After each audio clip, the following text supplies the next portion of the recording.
Hello friends, welcome to our YouTube channel.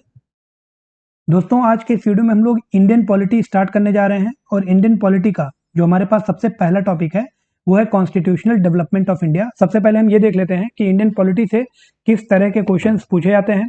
तो सबसे पहले आज हम लोग प्रीवियस ईयर क्वेश्चंस को डिस्कस करेंगे, खास तरीके से यूपीएससी या यूपीपीएससी। इन दोनों एग्जाम्स में जितने भी क्वेश्चन इस पर्टिकुलर टॉपिक से आए हैं, है ना, उसको हम लोग डिस्कस करेंगे। तो हम लोग टॉपिक वाइज चलेंगे। सबसे पहला टॉपिक है हमारे पास the constitutional development of India, Bharat का ऐतिहासिक विकास, जिसमें हम लोग पृष्ठभूमि को भी डिस्कस करते हैं। जो ऐतिहासिक पृष्ठभूमि है, इसमें हम विभिन्न तरह के एक्ट्स के बारे में पढ़ते हैं। 1773 के रेगुलेटिंग एक्ट से लेकर के 1947 के जो इंडिपेंडेंस ऑफ इंडिया एक्ट था हमारा, वहां पर जितने भी क्वेश्चन आज तक बने हैं प्रीवियस ईयर में आईएएस और पीसीएस के एग्जाम में, उसको हम लोग डिस्कस करने जा रहे हैं। तो लेट्स स्टार्ट। तो दोस्तों, सबसे पहला क्वेश्चन आपके पास, which act of British parliament abolished the East India company monopoly over trade in India. इनमें से किस एक्ट के द्वारा ईस्ट इंडिया कंपनी की ट्रेड मोनोपोली को भारत से समाप्त किया गया था? ये पहला क्वेश्चन है हमारे पास। आप क्वेश्चन को अटेम्प्ट भी कर सकते हैं यदि आपको ये क्वेश्चन आते हैं पहले से। तो फ्रेंड्स, यहां पर देखा जाए तो हमारे पास चार ऑप्शन है: regulating act, Pitt's India act, charter act of 1813 and none of the above. तो ध्यान रखिएगा फ्रेंड, जो ट्रेड मोनोपोली थी वो ईस्ट इंडिया कंपनी की समाप्त की गई थी चार्टर एक्ट ऑफ 1813 से। चार्टर एक्ट ऑफ 1813 से ब्रिटिश ईस्ट इंडिया कंपनी की ट्रेड मोनोपोली को भारत से समाप्त कर दिया गया था। मतलब जो उसका व्यापारिक एकाधिकार था वो भारत से समाप्त हो गया था। लेकिन यहां पर एक बात आपको ध्यान रखनी है कि अभी भी दो चीजों में एकाधिकार ब्रिटिश ईस्ट इंडिया कंपनी के पास मौजूद था, और वो दो चीजें कौन सी थी? तो हम कह सकते हैं ट्रेड इन चाइना और ट्रेड इन टी। चाय और चीन के साथ व्यापार का जो एकाधिकार था वो अभी भी ईस्ट इंडिया कंपनी के पास ही था। ये एक कब समाप्त होता है, ये कब छीन लिया जाता है? तो आप कह सकते हैं 1833 के चार्टर एक्ट के द्वारा ये वाले एकाधिकार भी समाप्त कर दिए जाते हैं। ठीक है, लेकिन 1813 तक ये वाले अधिकार मौजूद थे। केवल जो ट्रेड मोनोपोली थी भारत के साथ वो समाप्त की गई थी। ठीक है, तो सी ऑप्शन हमारा करेक्ट हो जाएगा। आगे बढ़ते हैं। अगला क्वेश्चन आपका है, ये भी आपका यूपी पीसीएस के एग्जाम में पूछा चुका है प्रीलिम्स में, कि by which of the following act legislative council of India received the power to discuss the budget. Budget पर बहस करने का अधिकार लेजिस्लेटिव काउंसिल को कब दिया गया था, किस एक्ट के माध्यम से? चार ऑप्शन है यहां पर आपके पास: India council act 1861, India council act 1892, act of 1909 और एक्ट ऑफ 1919। तो फ्रेंड्स, इसका सही जवाब हो जाएगा option number B, India council act 1892। जो भारत परिषद अधिनियम 1892 था, उसके माध्यम से लेजिस्लेटिव काउंसिल को भी बजट पर बहस करने का अधिकार प्रदान कर दिया गया था। तो बी ऑप्शन हमारा करेक्ट हो जाएगा।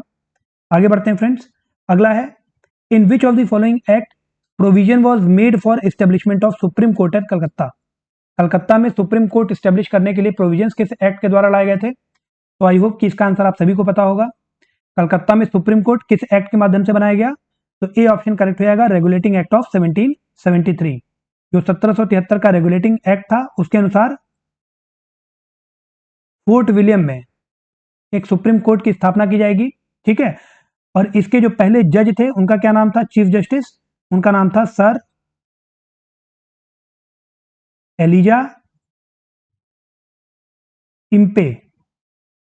ये भी कई बार एग्जाम में पूछा जाता है कि सुप्रीम कोर्ट में कलकत्ता में जो सुप्रीम कोर्ट एस्टेब्लिश किया गया था उसके पहले जज कौन थे? तो सर एलिजा इम्पे, ये पहले जज का नाम था। ठीक है, आगे बढ़ते हैं।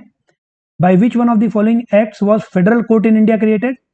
अब सुप्रीम कोर्ट आपने देख लिया कि सुप्रीम कोर्ट को कलकत्ता में 1773 के रेगुलेटिंग एक्ट के माध्यम से स्टेब्लिश किया गया था, लेकिन ये फेडरल कोर्ट अलग है उससे। ठीक है, सुप्रीम कोर्ट और फेडरल कोर्ट ये दोनों अलग अलग हैं। तो जो फेडरल कोर्ट है इसको क्रिएट किया गया था, ध्यान रखिएगा, गवर्नमेंट ऑफ इंडिया एक्ट 1935 के द्वारा। गवर्नमेंट ऑफ इंडिया एक्ट 1935 के माध्यम से फेडरल कोर्ट को स्टैब्लिश किया गया था भारत में, ध्यान रखिएगा। तो यहां पर आंसर क्या हो जाएगा? D, none of the above. ठीक है, और इसके ये जो स्टैब्लिशमेंट हुआ था ये किस दिन हुआ था? तो डेट भी इंपॉर्टेंट है, 1 अक्टूबर 1937। 1 अक्टूबर 1937 को फेडरल कोर्ट का इस्टेब्लिशमेंट किया गया था गवर्नमेंट ऑफ इंडिया एक्ट 1935 के माध्यम से। और इसके जो पहले चीफ जस्टिस थे या पहले जज थे चीफ जस्टिस, उनका क्या नाम था? तो हम कह सकते हैं सर मॉरिस गायर।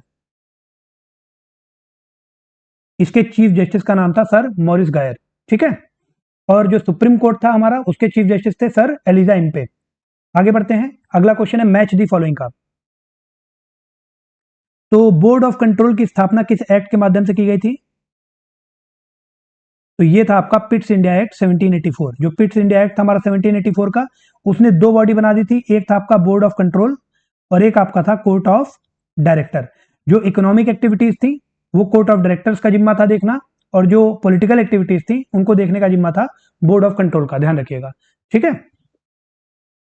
उसके बाद फ्रेंड्स इसी में देखिए, permission to English missionaries to work in India. जो इंग्लिश मिशनरीज थे उनको भारत में काम करने का जो परमिशन था, ये किस एक्ट के माध्यम से दिया गया था? तो आप कह सकते हैं चार्टर एक्ट 1813, बिल्कुल सही लिखा हुआ है। और यही एक्ट है जिसके माध्यम से जो ब्रिटिश ईस्ट इंडिया कंपनी थी उसकी ट्रेड मोनोपोली को भारत में समाप्त किया गया था। उसके बाद है अगला, appointment of law member in governor general council. Governor general council में लॉ मेंबर की नियुक्ति किस एक्ट के माध्यम से की गई? तो ये था आपका चार्टर एक्ट 1833 का। और इस माध्यम से जो लॉ मेंबर नियुक्त किए गए उनका नाम क्या था? तो हम कह सकते हैं लॉर्ड मैकाले। लॉर्ड मैकाले आपके पहले लॉ मेंबर थे गवर्नर जनरल काउंसिल में। आप कह सकते हैं फोर्थ ऑर्डिनरी मेंबर थे या पहले लॉ मेंबर थे। और लॉर्ड मैकाले को ही ध्यान रखिएगा 1835 में फर्स्ट लॉ कमीशन का चेयरमैन नियुक्त किया गया था। ठीक है। तो लॉ मेंबर जो पहले थे वो थे आपके लॉर्ड मैकाले, और यही आपके 1835 के पहले लॉ कमीशन के चेयरमैन भी थे। ठीक है। आगे बढ़ते हैं, अगला क्वेश्चन हमारा यूपीएससी में 2017 में पूछा चुका है। यूपीएससी के एग्जाम में, आईएएस के एग्जाम में 2017 में पूछा चुका है कि डायरकी से आप क्या मतलब समझते हैं। आपके पास चार ऑप्शन है, तो आइए देख लेते हैं डायरकी का कॉन्सेप्ट क्या होता है।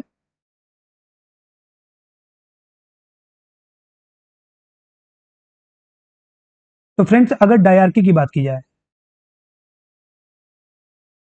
तो डायरकी का मतलब होता है, ये ग्रीक वर्ड है और इसका मतलब होता है double rule. Double double rule. ठीक है। और ये डबल रूल कहां पर होगा? तो आप कह सकते हैं एक होगा आपका सेंट्रल लेवल पर और एक होगा आपका प्रोविंशियल लेवल पर। जो प्रोविंशियल लेवल पे, अब ये हमने क्या डिवाइड किया है? तो आप कह सकते हैं जो सब्जेक्ट्स ऑफ लेजिस्लेशन है, सब्जेक्ट्स ऑफ लेजिस्लेशन, जिन विषयों पर कानून बनाना है उन विषयों को दो पार्ट में डिवाइड किया जाता है डायरकी के अंतर्गत। एक होता है आपका केंद्रीय स्तर और एक होता है आपका प्रांतीय स्तर। अब ये जो प्रांतीय स्तर है इसको फर्दर दो पार्ट में डिवाइड किया जाता है। एक होता है आपका रिजर्व्ड लिस्ट और एक होता है ट्रांसफर्ड लिस्ट। तो ध्यान रखिएगा, यहां पर जो सेंट्रल लेवल है और ये जो आपका रिजर्व लिस्ट है प्रोविंशियल लेवल पर, इन दोनों पर कानून बनाने का या इन दोनों में जो भी विषय लिखे हुए हैं उन पर कानून बनाने की एक्सक्लूसिव राइट किसको दी गई है? गवर्नर जनरल और उनकी एग्जीक्यूटिव काउंसिल को, ध्यान रखिएगा। ठीक है। मतलब गवर्नर जनरल अपने एग्जीक्यूटिव काउंसिल का एड एंड एडवाइस लेकर के इन दोनों ही स्तर पर कानून बनाएंगे। और ये कानून बनाते वक्त वो लेजिस्लेचर जो है, ठीक है, लेजिस्लेटिव काउंसिल जो है उसके लिए उत्तरदायी नहीं होंगे, उसके लिए रिस्पॉन्सिबल नहीं होंगे। वहीं पर जो ट्रांसफर्ड लिस्ट है, यहां पर जो विषय लिखे गए हैं वो गवर्नर जनरल के द्वारा ही कानून बनाया जाएगा, लेकिन एडवाइस किससे ली जाएगी? लेजिस्लेटिव काउंसिल से। ध्यान रखिएगा, लेजिस्लेटिव काउंसिल के एडवाइस पर ही गवर्नर जनरल यहां पर कानून बना सकते हैं। तो आपको यहां से समझ में आ रहा होगा कि जो महत्वपूर्ण मुद्दे हैं, जो इंपॉर्टेंट मुद्दे हैं, उनको या तो प्रोविंशियल स्तर पर रिजर्व लिस्ट में रखा जाएगा या फिर सेंट्रल लेवल पर रखा जाएगा। ठीक है। ताकि गवर्नर जनरल के पास एक्सक्लूसिव राइट हो उन पर कानून बनाने का। तो वो विषय कुछ कौन से हैं? तो आइए देखते हैं। एक विषय आपका हो गया पुलिस, फिर आपका हो गया जेल, जस्टिस, फाइनेंस और इरिगेशन। इरिगेशन भी उस वक्त महत्वपूर्ण मुद्दों में ही शामिल था। तो पुलिस, जेल, जस्टिस, फाइनेंस और इरिगेशन, ये आपके हो जाएंगे रिजर्व लिस्ट के मुद्दे। वहीं पर अगर ट्रांसफर्ड लिस्ट की बात करें तो कुछ लेसर इंपॉर्टेंस वाले मुद्दे जो हैं, जैसे कि आपका हो गया एजुकेशन, एग्रीकल्चर और लोकल सेल्फ गवर्नमेंट।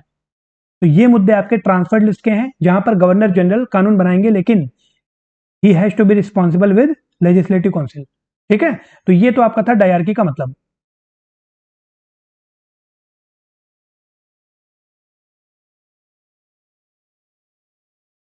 अब फ्रेंड्स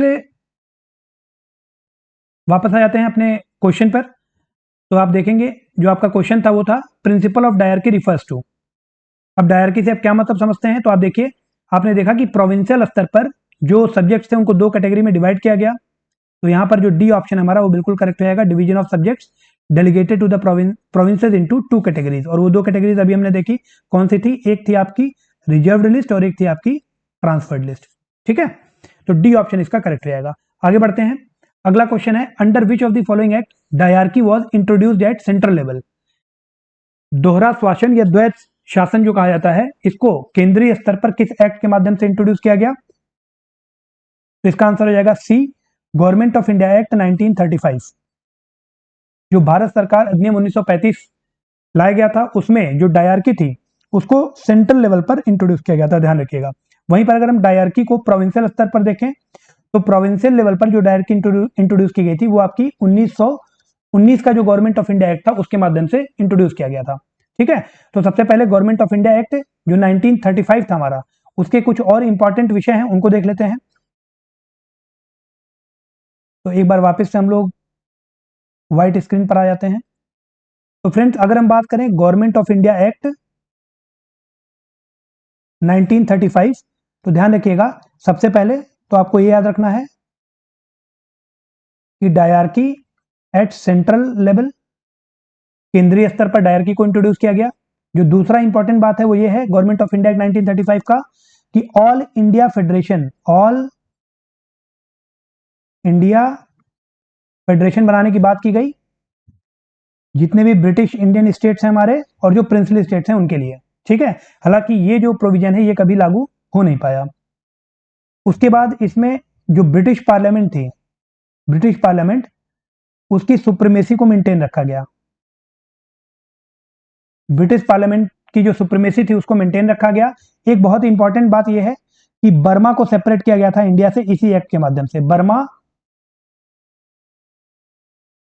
सेपरेटेड फ्रॉम इंडिया, कब ये सेपरेट हुआ? तो हम कह सकते हैं अप्रैल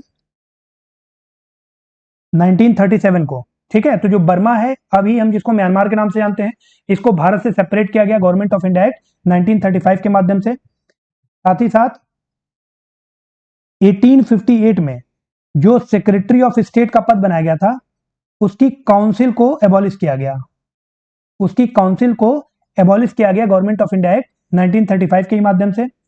इसके अलावा फ्रेंड्स जो और इंपॉर्टेंट मुद्दे हैं उसमें आपका आ जाता है फेडरल कोर्ट, जिसको अभी हम लोगों ने पढ़ा था कि फेडरल कोर्ट का एस्टेब्लिशमेंट किया गया 1 अक्टूबर 1937 को इसी एक्ट के माध्यम से, गवर्नमेंट ऑफ इंडिया एक्ट 1937 के माध्यम से। और सर मॉरिस गायर इसके पहले चीफ जस्टिस थे। इसके अलावा जो हमारा सेंट्रल फेडरल बैंक है, सेंट्रल फेडरल बैंक, जिसको आज हम RBI, reserve bank of India के नाम से जानते हैं, इसका भी स्टेब्लिशमेंट किया गया था गवर्नमेंट ऑफ इंडिया एक्ट 1935 के ही प्रोविजंस के द्वारा। ठीक है, तो इतनी बातें हैं जो आपको ध्यान रखनी है गवर्नमेंट ऑफ इंडिया एक्ट 1935 के लिए। ठीक है, तो जो डायरकी थी सेंट्रल लेवल पर वो किस एक्ट के माध्यम से इंट्रोड्यूस की गई? तो हम कह सकते हैं गवर्नमेंट ऑफ इंडिया एक्ट 1935 के माध्यम से। आगे बढ़ते हैं, अगला क्वेश्चन है हमारे पास, the act of 1909 was associated with what. 1909 का जो एक्ट था इसको हम मॉर्ले मिंटो रिफॉर्म के नाम से भी जानते हैं। Morley Minto reform. अब यहां पर जो मॉर्ले थे ये आपके थे secretary of state for India, और जो मिंटो थे ये आपके थे वायसरॉय। ठीक है, तो मॉर्ले मिंटो रिफॉर्म के नाम से हम जिसे जानते हैं उसने क्या किया? तो हम कह सकते हैं introduction of separate electorate for Muslim. A option इसका करेक्ट हो जाएगा, सेपरेट इलेक्टोरेट प्रोवाइड किया गया किसको? मुस्लिम कम्युनिटी को। ठीक है, तो हम कह सकते हैं in this way it showed the seed of separation that eventually led to the partition of India. जो पार्टीशन हुआ इंडिया का, कहीं ना कहीं उसकी जो जड़ें हैं वो कहां से मजबूत हैं? 1909 का जो मॉर्ले मिंटो रिफॉर्म आया था। ठीक है, यहां पर मुस्लिम्स को सेपरेट इलेक्टोरेट या कम्युनल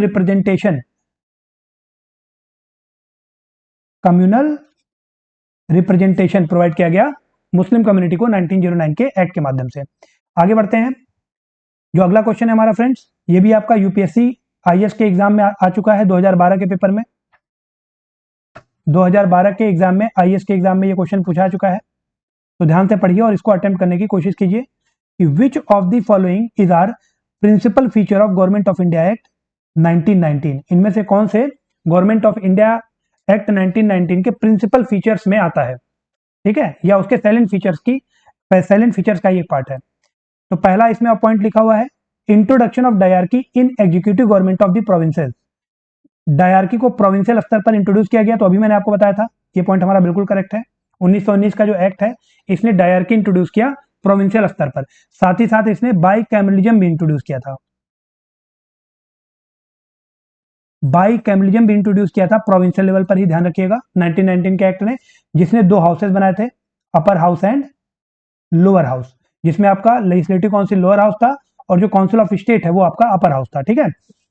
उसके बाद दूसरा पॉइंट है introduction of separate communal electorate for Muslim. तो अभी मैंने आपको बताया कि ये पर्टिकुलर जो प्रोविजन था ये किसका पार्ट है,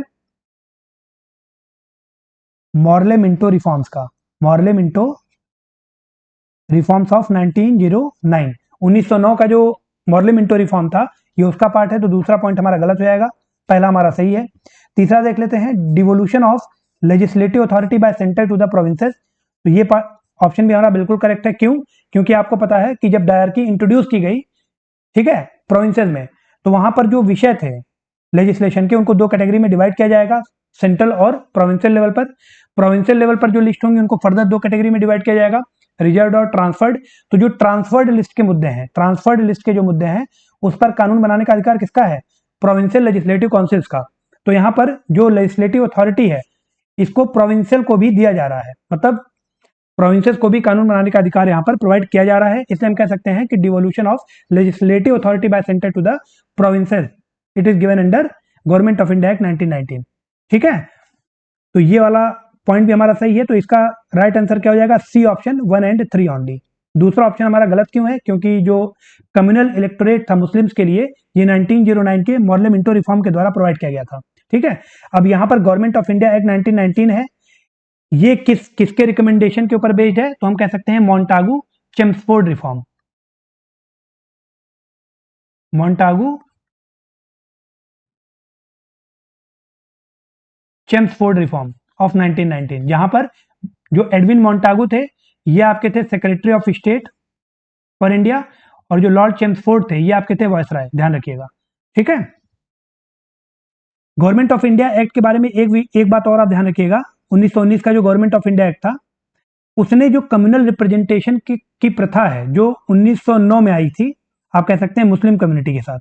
आप अभी हम लोगों ने डिस्कस किया कि 1909 में मुस्लिम कम्युनिटी को कम्युनल रिप्रेजेंटेशन या सेपरेट इलेक्टोरेट प्रोवाइड किया गया था, ठीक है। तो 1919 का जो एक्ट था उसने इसको और एक्सटेंड किया, और ये 1919 के एक्ट के माध्यम से सेपरेट इलेक्टोरेट प्रोवाइड करने की बात की गई, किनको किनको, तो आप कह सकते हैं सिख, यूरोपियन, इंडियन क्रिश्चियंस और एंग्लो इंडियन, ठीक है। तो ये जो कम्युनल रिप्रेजेंटेशन था ये और आगे एक्सटेंड करने की बात करता है 1919 का एक्ट, और ये बताता है कि कम्युनल रिप्रेजेंटेशन या सेपरेट इलेक्टोरेट हमें प्रोवाइड करना है सिख को, यूरोपियंस को, इंडियन क्रिश्चियन को और एंग्लो इंडियंस को, ठीक है। आगे बढ़ते हैं friends. The act of 1919 recommended granting voting rights to all womens above the age of 21।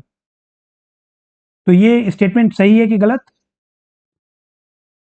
दूसरा लिखा हुआ है the government of India 1935 gave women reserved seat in legislature, ठीक है। तो फ्रेंड्स से इस क्वेश्चन का सही आंसर क्या होगा आप कमेंट सेक्शन में कमेंट करें। ये भी क्वेश्चन आपका यूपीएससी आईएएस के एग्जाम में 2021 में लेटेस्ट क्वेश्चन है, ये पूछा जा चुका है।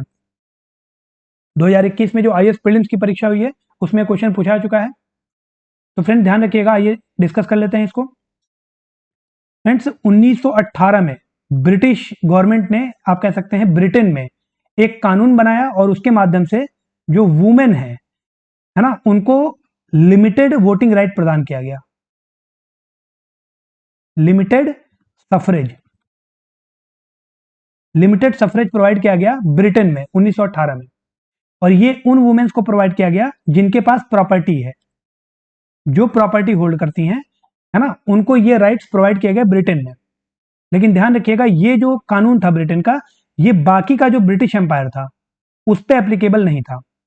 तो इसी चीज को मद्देनजर रखते हुए हम कह सकते हैं कि all India womens deputation which is led by Sarojini Naidu, Sarojini Naidu ने इसका प्रतिनिधित्व किया भारत में, और वो गई जो आप कह सकते हैं the then secretary of state थे हमारे मॉन्टेग्यू, उनके पास, और उन्होंने बोला कि ये पर्टिकुलर चीज भारत में भी एप्लीकेबल होनी चाहिए।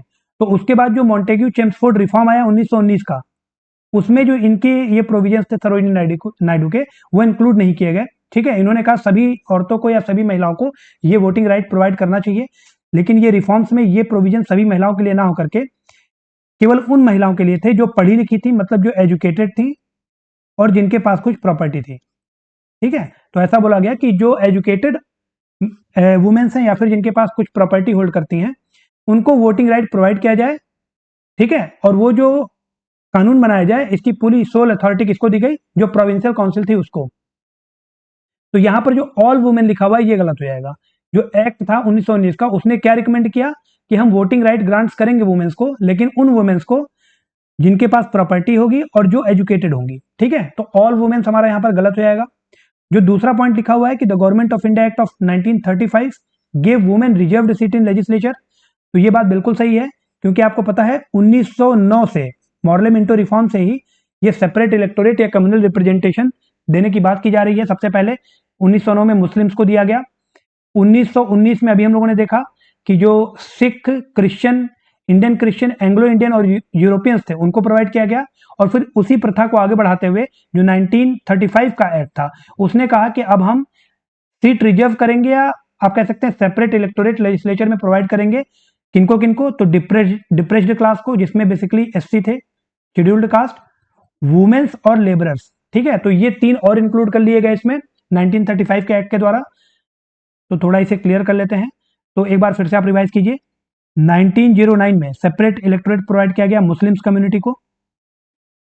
1919 में ये प्रोवाइड किया गया बढ़ा करके किसको किसको, तो सिख को, यूरोपियंस को, इंडियन क्रिश्चियन को और एंग्लो इंडियंस को। ठीक है, और 1935 में लेजिस्लेचर में सीट रिजर्व करने की बात की गई, किसके किसके लिए, तो आप कह सकते हैं डिप्रेस्ड क्लास, जिसमें बेसिकली शेड्यूल कास्ट थे, वुमेन्स के लिए और लेबरर्स के लिए, वर्कर्स के लिए। ठीक है, तो दूसरा पॉइंट हमारा बिल्कुल करेक्ट है, तो इसका राइट आंसर हो जाएगा बी, 2 ओनली। ठीक है, ये क्वेश्चन ऑलरेडी आपका यूपीएससी 2021 में पूछा जा चुका है।